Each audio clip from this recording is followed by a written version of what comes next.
이 시간 말씀을 통해서 하나님의 은혜를 충만히 누리는 성도 여러분들 되셨으면 좋겠습니다.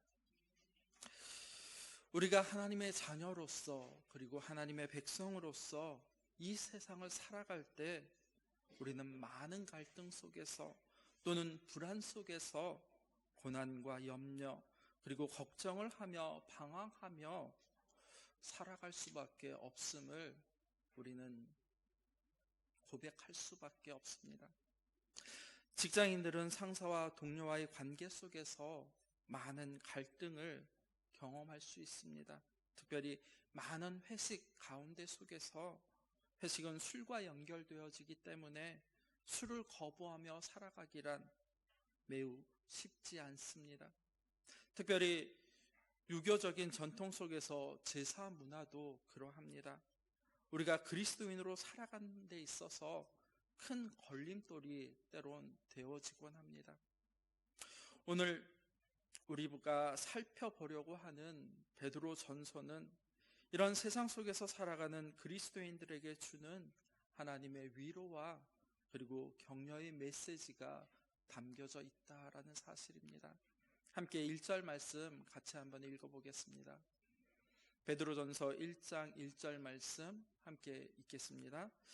예수 그리스도의 사도 베드로는 본도, 갈라디아, 갑바도기아, 아시아와 비두니아에 흩어진 나그네. 아멘. 먼저 베드로전서 1장 1절 말씀에 보면 이 서신을 기록한 사람이 바로 사도 베드로임을 말씀하고 있습니다. 그러나 베드로전서 5장 12절 말씀에 보면 이렇게 기록하고 있는 것을 볼 수가 있습니다. 내가 신실한 형제로 아는 실루아노를 말미암아 너희에게 간단히 써서 권하고 이것이 하나님의 참된 은혜임을 증언하노니 너희는 이 은혜에 굳게 서라라고. 12절 말씀에 보면 베드로 사도가 직접 쓰지 않았고 믿음의 동역자였던 실루아니가 베드로가 말하는 것을 받아 적은 것으로 그렇게 기록하고 있습니다. 베드로 사도가 어떠한 사도였습니까? 우리는 흔히 베드로 사도 하면 무식한 어부였다라고 그렇게 생각하는 경우가 많이 있습니다. 그러나 베드로는 결코 무식한 사람이 아니었습니다. 사도행전 4장 12절에서 14절의 말씀을 보면 베드로가 성전에서 많은 무리들에게 예수 그리스도에 대해 거침없이 그리고 담대하게 말씀을 증거하는 것을 볼 수가 있습니다. 특별히 13절 말씀에 보면 이렇게 기록을 하고 있습니다. 그들이 베드로와 요한이 담대하게 말함을 보고 그들의 본래 학문 범인으로 알았다가 이상히 여기며 또 전에 예수와 함께 있는 줄을 알고라고 말입니다.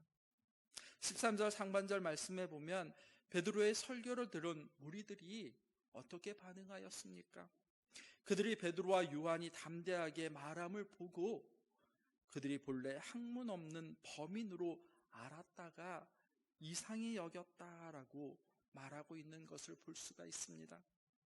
여기서 학문 없는 범인으로 알았다라는 이 말씀은 즉 무식한 사람으로 알았다라는 그러한 뜻이 결코 아니다라는 사실입니다. 사도 바울이 가말리아의 문안에서 율법을 정식적으로 즉 체계적으로 공부한 학자였던 것과는 달리 그렇게 체계적으로 공부하지 않았다라는 그러한 뜻이 담겨져 있습니다. 성도 여러분, 유대인들은 누구나 태어나면 율법대로 8일 후에 할례를 받고 그리고 집에서든지 또는 회당에서든지 율법을 배우며 그렇게 성장하였다라고 말하고 있습니다. 베드로 사도도 당연히 그러한 교육과 등을 받으며 자랐기 때문에 율법에 대한 기본적인 지식을 베드로 사도는 가지고 있었습니다. 그리고 또한 예수님의 제자로서 3년의 시간을 예수님 곁에서 보내왔기 때문에 십자가의 복음에 대해서도 너무나 잘 알고 있었다라는 사실입니다. 우리가 복음서를 통하여서 확인하듯이 마태복음 16장 15절 16절 말씀에 보면 이렇게 기록을 합니다. 이르시되 너희는 나를 누구라 하느냐? 시몬 베드로가 대답하여 이르되 주는 그리스도시요 살아계신 하나님의 아들이시니이다 라고. 즉 예수님께서 너희는 나를 누구라고 하느냐라고 이렇게 물어보았을 때 시몬 베드로는 이렇게 대답하였습니다. 주는 그리스도시요 살아계신 하나님의 아들이시니이다 라고 이렇게 고백하는 것을 볼 수가 있습니다. 하지만 죽으시고 부활하신 예수님을 만나기 전까지는 예수님의 제자들, 즉 베드로까지도 예수님께서 이 땅에 오심과 그리고 십자가의 진정한 의미를 온전히 깨달아 알지 못하였다라는 사실을 성경을 통해서 우리는 확인할 수가 있습니다. 마태복음 26장 31절 말씀에 보면 예수님께서 십자가의 고난을 말씀하시며 너희가 나를 부인하리라 라고 이렇게 말씀하셨습니다. 그때 베드로가 무엇이라고 말하였습니까? 모든 사람이 주를 부인할지라도 자신은 결코 부인하지 아니하며 또한 죽는 자리까지 함께 가겠다라고 이렇게 말은 하였지만 사실 결국 베드로가 어떻게 행동하였습니까? 26절 말씀에 보면 26장 마태복음 26장 말씀에 보면 많은 사람들 앞에서 부인하고 그리고 맹세하며 부인하였고 또 저주하며 부인하였다라고 무려 3번이나 부인하였음을 성경은 기록하고 있다라는 사실입니다. 예수님께서 죽으신 이후에 모든 것을 버려두고 다시 옛 생활로 그렇게 돌아가 버린, 아니 그래서 믿음의 실패자가 되어버린 것처럼 보이는 그러한 베드로에게 예수님께 찾아와 주셔서 내가 나를 사랑하느냐라고 이렇게 연달아서 여러 번 물으신 이후에 내 양을 치라, 내 양을 먹이라라고 주님은 말씀하셨다라는 것입니다. 오순절 성령께서 임하신 이후에 베드로 사도는 예수님께서 자신에게 부탁하신 일이 진정 무엇인지를 비로소 깨달아 알았습니다. 그리고 십자가 복음을 위해서, 아니 하나님의 교회를 위해서 이제는 헌신하는 참된 예수님의 제자의 삶을 살게 되었다라고 성경은 기록을 합니다. 그리고 이제 예수님의 마음을 품고 이 땅에 흩어진 교회를 향해서 편지하고 있다라고 1장 1절은 말씀하고 있습니다. 1절 말씀 다시 한번 읽어드리겠습니다. 예수 그리스도의 사도 베드로는 본도, 갈라디아, 갑바도기아, 아시아와 비두니아에 흩어진 나그네라고 이렇게 말씀하고 있습니다. 1절에서 말씀하고 있는 이 지역, 즉 본도와 갈라디아, 갑바도기아 그리고 아시아와 비두니아 지역은 오늘날로 이야기하면 터키의 북부 지역에 해당합니다. 이 지역은 그리스와 로마 문화의 영향력을 많이 받은 지역이고 당시에 로마가 강력한 힘으로 그렇게 지배하고 있던 지역이었습니다. 그러므로 이 지역에서 살아가려면 어떻게 해야 하겠습니까? 로마의 문화 그리고 로마의 종교에 동화되지 않고서는 결코 또 그들을 섬기는 신에게 절하지 아니하고서는 살아갈 수가 없었습니다. 아니 유일하신 여호와 하나님을 섬기며 살아간다는 것, 그것 자체는 결코 쉬운 일이 아니었다라는 사실입니다. 세상과 부딪히며 때로는 많은 갈등과 고난, 걱정을 가지고 살아가는 그러한 성도들을 향하여서 지금 베드로 사도는 편지를 하고 있는 것입니다. 주전 586년에 남유다가 바벨론에 의해 멸망당한 이후에 유대인들은 타이로, 즉 바벨론에 의해서 포로로 끌려가 본토를 떠날 수밖에 없는 그런 상황이 되어졌습니다. 훗날 바사, 즉 페르시아에 의해서 끌려갔던 포로들이 다시금 고국 예루살렘으로 돌아간 이후에도 일부는 유대인들은 여러 가지 이유를 들어서 고국으로 돌아가지 못하였고 때로는 소아시아의 여러 지역으로 그렇게 흩어져 살아가게 되어졌습니다. 초대교회 당시 본토인 팔레스타인에 살던 유대인들이 대략 100만 명 정도였다라고 합니다. 그런데 디아스포라, 즉 흩어진 유대인들은 무려 200만에서 400만 정도 되었다라고 학자들은 이야기하고 있습니다. 이 흩어진 유대인들을 바로 디아스포라 유대인이라고 우리는 부르고 있습니다. 디아스포라라는 이 말의 원래 뜻은 흩어져 씨를 뿌린다라는 그러한 뜻을 가지고 있는 단어입니다.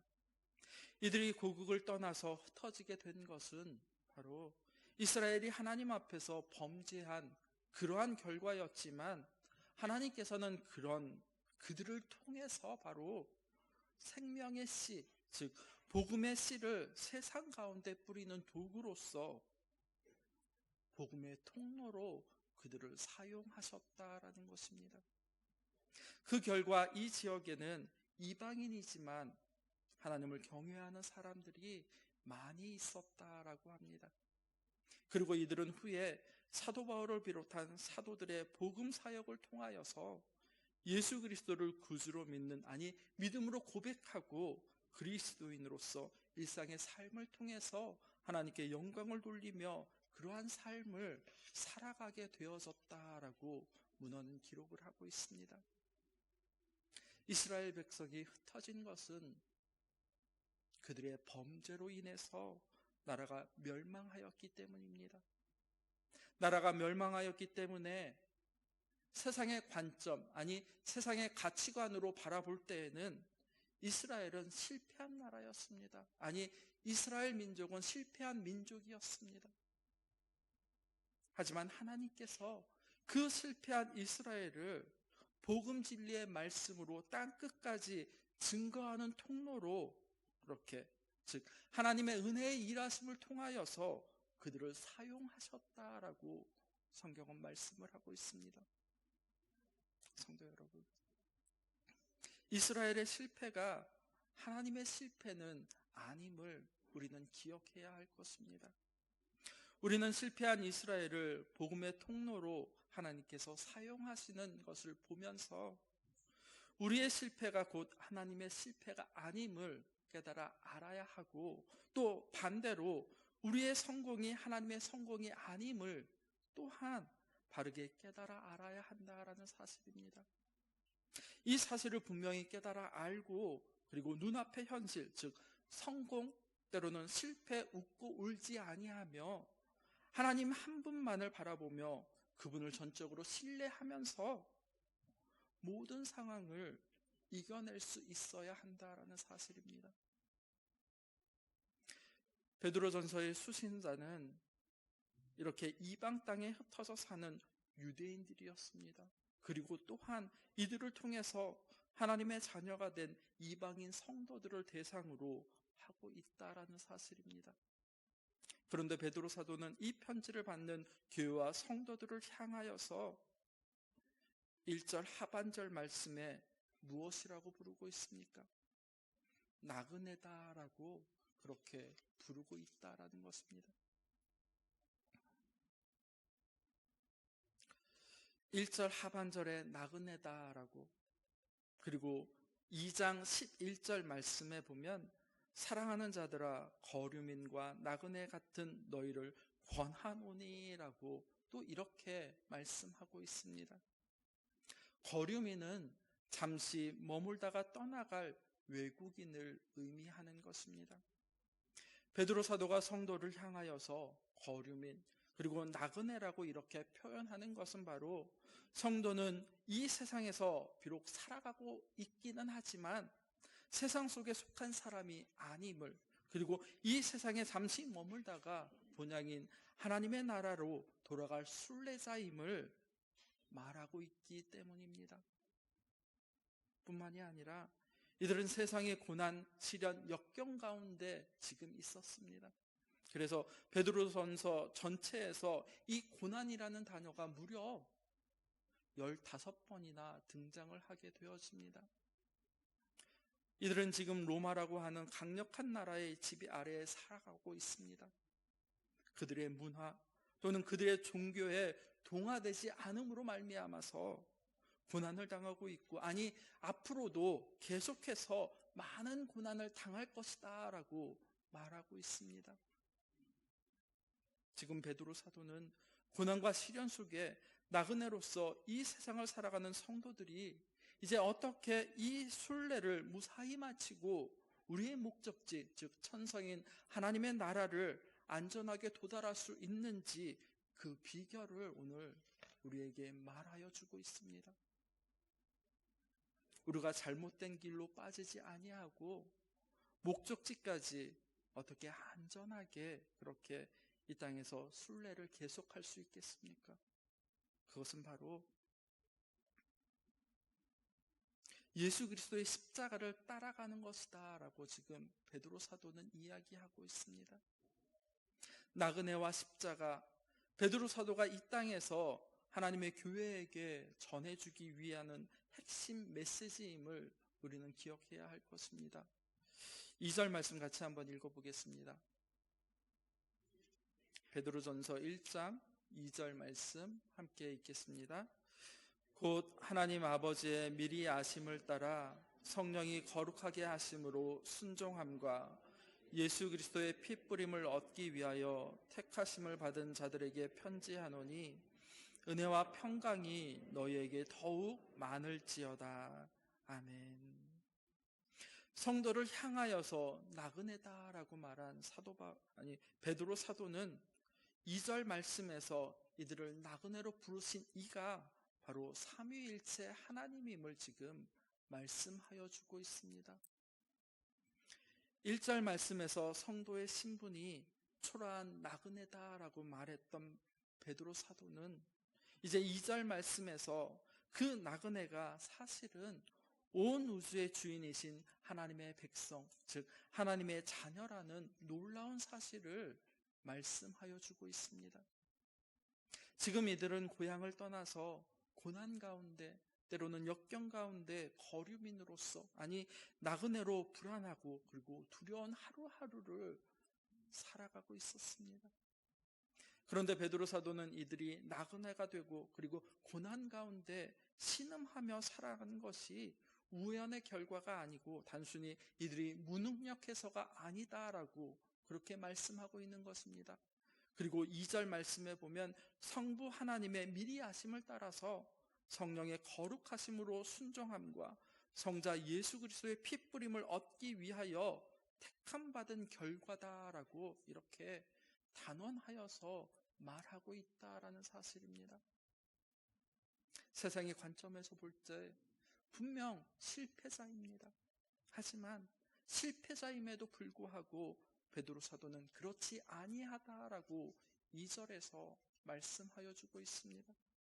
이 모든 것이 온 세상의 주인이신 하나님의 계획 안에서, 즉 하나님의 섭리 안에서 되어진 일이고, 그리고 하나님께서 택하셨기 때문에 그렇게 되어진 일이다라는 것입니다. 이러한 과정을 통해서 하나님께서 우리를 예수 그리스도의 사랑으로 힘입고 그리고 하나님의 은혜에 순종하며 일상의 삶을 통하여서 생명의 복음을 증거하며 살아갈 수 있도록 그렇게 만들어 가신다라고 지금 이야기하고 있는 것입니다. 쉽게 말씀드리면 베드로전서 1장 1절의 말씀은 세상이 우리를 바라보는 관점이었다라고 한다면 2절 말씀에서는 하나님께서 우리를 바라보시는 관점임을 말하고 있다라는 사실입니다. 이것이 바로 우리 스스로를 바라보아야 하는 관점이기도 하다라는 것입니다. 성도 여러분, 교회를 교회되게 하시는 분은 바로 삼위일체 하나님이십니다. 믿으십니까? 하나님의 교회는 사람의 힘으로 세워지고 그리고 움직이는 것이 결코 아님을 우리는 깨달아 알아야 합니다. 우리가 교회 안에서 예배하고 그리고 또 여러 가지 봉사를 하고 하나님의 일을 해나갈 때 우리는 이 사실을 분명히 기억해야 한다라는 사실입니다. 성도 여러분, 하나님의 일이 무엇입니까? 요한복음 6장에 보면 이렇게 기록을 하고 있습니다. 예수께서 대답하여 이르시되 하나님께서 보내신 이를 믿는 것이 하나님의 일이니라 라고 말씀하고 있습니다. 베드로 사도가 삼위의 하나님의 사역을 구별하여서 이제 이야기하고 있습니다. 삼위 하나님께서 교회를 위해 함께 일하시지만 각각 행하시는 사역은 다르다라고 2절에서 말씀하십니다. 먼저 성부 하나님께서는 교회를 계획하셨다라는 것입니다. 미리 아심을 따라라는 이 말씀은 바로 교회는 철저하게 성부 하나님의 계획에 따라서 움직이는 곳임을 말하여 주고 있는 것입니다. 성도 여러분, 교회는 성부 하나님께서 원하시고 그리고 계획하시고 그리고 디자인하신 곳임을 우리는 알아야 합니다. 그러므로 교회는 하나님의 뜻이고 그리고 하나님의 뜻이 드러나야 하며 실천되는 현장임을 기억해야 합니다. 그리고 그 교회를 우리는 이루는 우리들 또한 하나님의 뜻의 한 부분임을 기억하시기 바랍니다. 성도 여러분, 우리가 세상에서 존재하는 것은 결코 우연이 아닙니다. 우리가 태어난 것은 바로 하나님의 사랑을 받기 위해 태어난 존재임을 기억하시기 바랍니다. 하나님께서는 하나님 당신의 선하신 뜻을 따라서 우리를 세상에 태어나게 하셨습니다. 그리고 동경교회라는 예수님의 몸 한 구성원이 되도록 그렇게 만들어 주셨음을 믿으시기 바랍니다. 그리고 베드로 사도는 두 번째로 성령의 사역을 통하여서 교회가 세상과 어떻게 다른 존재로 구별되어지는지를 이제 설명하여 주고 있습니다. 성부 하나님께서는 하나님 당신의 뜻을 성령 하나님을 통해서 교회 안에서 이루어 가시는 분이십니다. 교회의 교회됨은 바로 성령 하나님의 거룩하심으로 순종함을 통하여 이루어진다라는 사실입니다. 성령께서 하시는 사역은 바로 거룩하게 하시는 것입니다. 그래서 베드로 사도도 1장 15절 16절 말씀에서 이렇게 이야기하고 있습니다. 오직 너희를 부르신 거룩한 이처럼 너희도 모든 행실에 거룩한 자가 되라. 기록되었으되 내가 거룩하니 너희도 거룩할지어다 라고 이렇게 말씀하고 있다라는 사실입니다. 교회의 교회됨의 표지는 바로 거룩함이다라는 것입니다. 하나님의 교회는 세상과 같이 아니하여야 하고 그리고 세속적인 가치에 물들어서는 결코 아니 된다라는 것입니다. 그러므로 교회의 참된 목표는 외적인 것에 두어서는 안 된다라는 사실입니다. 자기를 드러내는 일, 자기 이야기를 하는 것, 아니 자기 제자를 만든다든지 이 모든 것들은 다 자신을 위한 것입니다. 그래서 예수님께서도 마태복음 6장에 보면 이렇게 말씀합니다. 그들은 자기 상을 이미 받았다라고 2절과 5절, 16절에서 3번이나 강조해서 말씀하고 있는 것을 우리는 볼 수가 있습니다.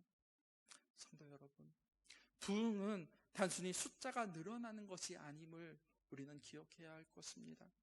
숫자가 늘어나는 일, 그것이 절대적으로 필요는 하겠지만 그것이 교회의 궁극적인 목표가 절대로 아니다라는 사실입니다. 교회의 참된 목표는 이미 말씀드렸듯이 거룩해지는 것입니다. 하나님의 말씀을 따라서 거룩해지는 것, 그것이 바로 우리의 목표가 되어져야 함을 기억하시기 바랍니다. 사도 바울은 고린도전서 1장 2절 말씀에서 고린도 교회에 문안하면서 이렇게 인사하였습니다. 고린도에 있는 하나님의 교회 곧 그리스도 예수 안에서 거룩하여지고 성도라 부르심을 받은 자들과 또 각처에서 우리의 주 곧 그들과 우리의 주 되신 예수 그리스도의 이름을 부르는 모든 자들에게라고 이렇게 말씀하고 있습니다. 교회는 예수 그리스도를 통해서 거룩하여지는 공동체라는 사실을 우리는 잊지 말아야 할 것입니다. 그리고 마지막으로 성자 예수 그리스도는 성부의 성부 하나님의 뜻을 온전하게 이루며 그리고 성령께서 거룩하게 하시는 근거이고 또한 목적이 되어지신다라는 것입니다. 계속해서 베드로 사도는 예수 그리스도의 피 뿌림을 얻기 위하여라고 2절에서 말씀하고 있습니다. 이 말씀은 성령께서 우리 안에 믿음을 허락하여 주셔서 우리를 거룩하게 하심으로 순종함과 예수 그리스도께서 십자가에 흘리신 보혈을 통한 대속의 은혜를 입고 살아가게 되어졌다라는 그러한 의미가 담겨져 있습니다. 우리가 복음을 듣고 그리고 그 복음 진리의 말씀에 순종하여서 하나님 앞으로 나오는 것은 우리가 세상 사람들보다 더 순수해서 더 정결해서가 아님을 우리는 깨달아 알아야 합니다. 그것은 바로 전적으로 성부 하나님의 예정하심과 그리고 성령 하나님의 역사하심의 결과다라는 사실입니다. 그렇지 않고서는 누구도 예수 그리스도를 나의 주, 나의 하나님이라고 부를 수 없기 때문입니다. 하나님의 교회는 사람이 만들어가는 단체가 아닙니다. 하나님의 교회는 하나님께서 만들어 가심을 우리는 기억해야 할 것입니다. 그리고 또한 성도들 또한 우연한 존재가 아님을 우리는 기억해야 할 것입니다. 우리가 하나님의 자녀로 백성으로 살아가며 또한 오늘 이 시간 하나님께 나와 함께 예배하는 것 역시 나의 의지, 나의 결단으로 된 것이 아님을 우리는 알아야 합니다. 이 세상이 만들어지기도 이전에 삼위 하나님께서 의논하시고 그리고 계획하시고 디자인하셔서 역사 속에서 이루어가고 그리고 앞으로 완성될 하나님의 작품, 하나님의 권위와 능력이 온 세상에 드러난 결과임을 우리는 알아야 합니다. 그러므로 우리의 모습, 세상에서 작고 그리고 초라해 보인다고 할지라도 실망하거나 때로는 위축되지 않기를 소망해 봅니다. 세상이 우리를 판단할 수 없기 때문입니다. 히브리서 기자는 초대교회 성도들이 고난 속에서 나그네로 살아가고 있지만 하나님을 향한 흔들리지 않는 믿음으로 살아가고 있는 그 성도들을 향하여서 이렇게 이야기하였습니다.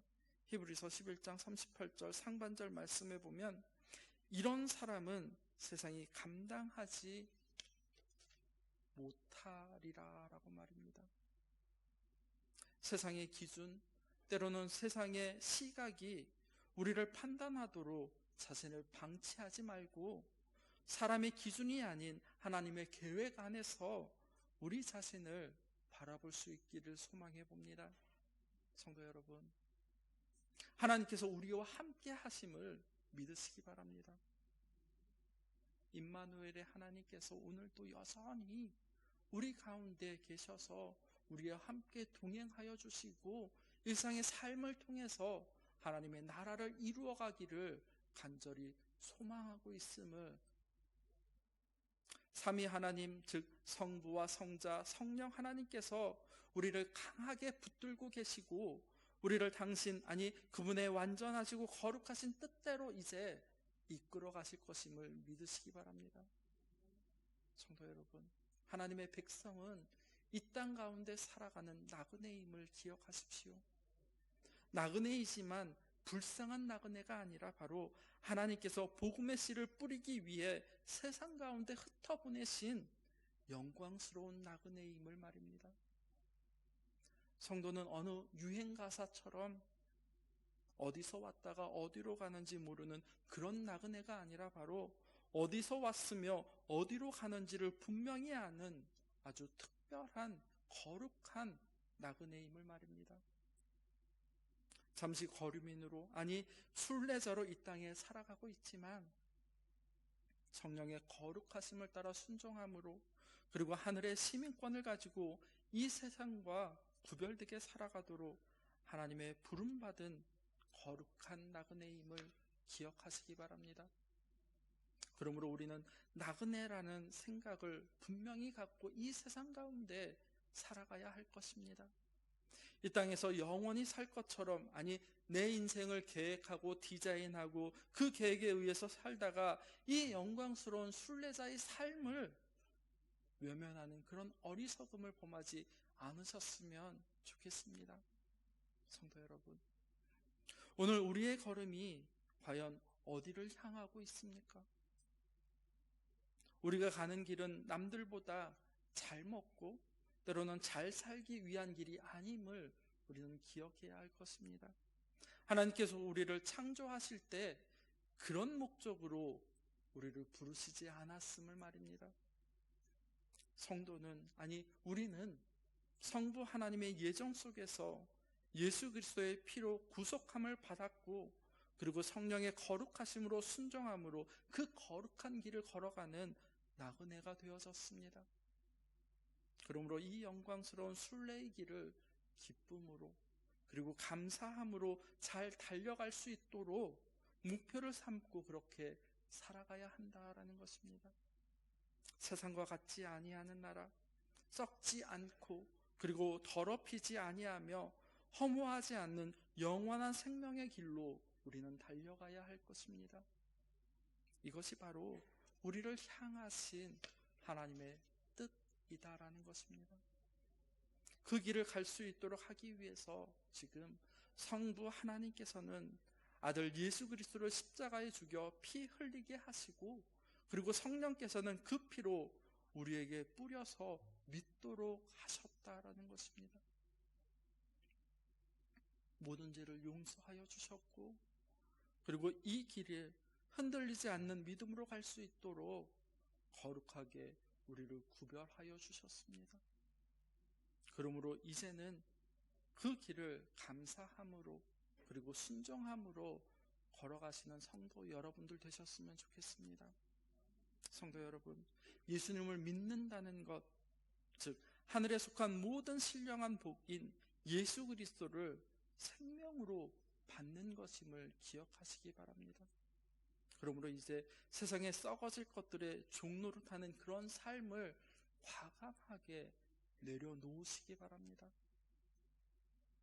초대교회 당시 나그네로 살아가던 성도들은 로마로 상징되는 이 세상의 화려한 도시 속에서 그들의 삶을 살아가고 있었습니다. 하지만 그곳을 영원히 머물 곳으로 그들은 생각하지 아니하였습니다. 마찬가지로 우리의 목적지는 이 세상이 아니라 바로 거룩한 하나님의 나라, 그 나라의 산 소망을 두고 살아가는 성도 여러분이 되시기를 소망합니다. 이 세상은 거룩하고 그리고 영원한 하나님의 나라로 건너가기 위한 다리입니다. 만약에 어떤 사람이 다리 위에 집을 짓고 그곳에서 영원히 머물러 살다라고 한다면 사람들이 그를 무엇이라고 부르겠습니까? 아마도 어리석다라고, 아니 미쳤다라고 조롱할 것입니다. 다리 위에 집을 짓고 살려 하는 사람은 없기 때문에 그러합니다.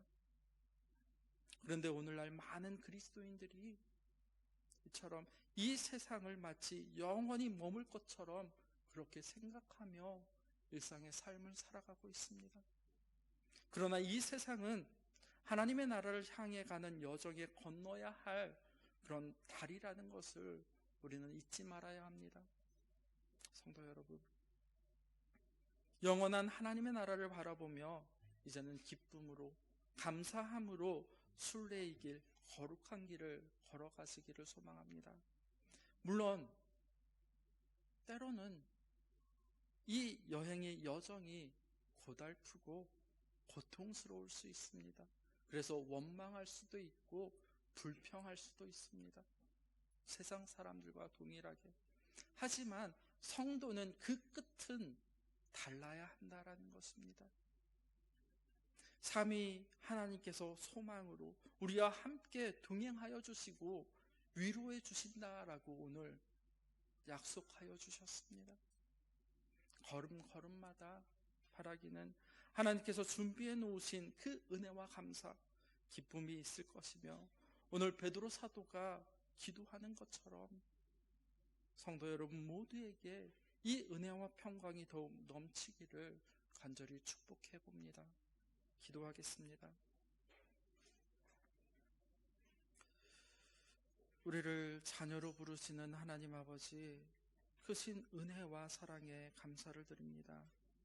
이 세상에서 하나님의 자녀로 승리하는 비결은 오직 예수 그리스도의 십자가를 따르는 삶에 있음을 말씀하여 주심 감사를 드립니다. 우리는 영광스러운 나그네임을, 거룩한 나그네임을 기억하게 하여 주시고 하나님의 백성으로서 승리하며 순종의 삶을 살아가기를 소망합니다. 매일의 양식으로 우리의 삶을 채워주시고 일상의 삶 속에서 감사와 기쁨, 은혜와 평강으로 우리를 붙들어 주시옵소서. 예수님의 이름으로 기도드립니다. 아멘.